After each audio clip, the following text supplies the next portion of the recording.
Just enough enthusiasm to get started. Alright, so the first step is for me to take my thumb and cover the punch hole or vent in the back of the cannon. This is going to prevent any air from getting in to stoke up any embers that might be in the barrel. Well, Ben takes the auger or gunner's worm down to the breech of the cannon, and he's going to be looking for any solid debris that might be left in there from our previous shot.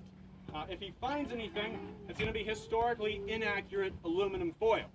We use aluminum foil instead of the more historically accurate muslin cloth because muslin cloth can burn and smolder, and we don't want to fire out smoldering debris to ruin someone's romantic picnic down there in Marquette Park.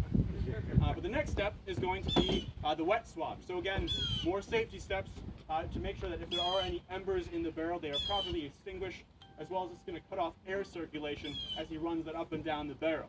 And once that's out, we are finally ready to load in the powder charge.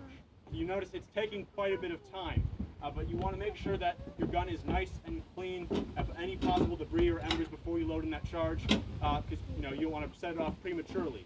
The charge is loaded the same way as it would have been in the 1880s, so it's placed at the muzzle, rammed all the way down here to the breech of the back of the cannon using the rammer, which is on the other end of the wet swab. And with that, we are now officially loaded and ready to wheel this up into the firing position. To the front. March. Now we have to prime the piece. This is two simple steps. The first of which is to take this brass spike called a gimlet and send it down the touch hole.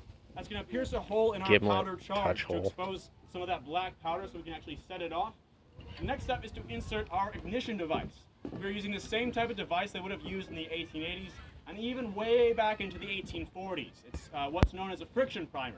It's essentially a small brass tube filled with gunpowder, and at the very top is a pin stuck through a chemical called fulminate of mercury, which is very susceptible to friction.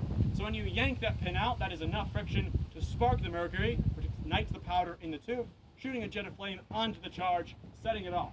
Okay, you ready? With the lanyard attached, it's at this point I will remind you folks, this is a cannon. You might find it rather loud, so I'd recommend either covering your ears or get your cameras ready wherever your priorities in life may be. That being said, there are only two commands left to give. They are ready, fire! There's the cannon shot to welcome you here to the island today.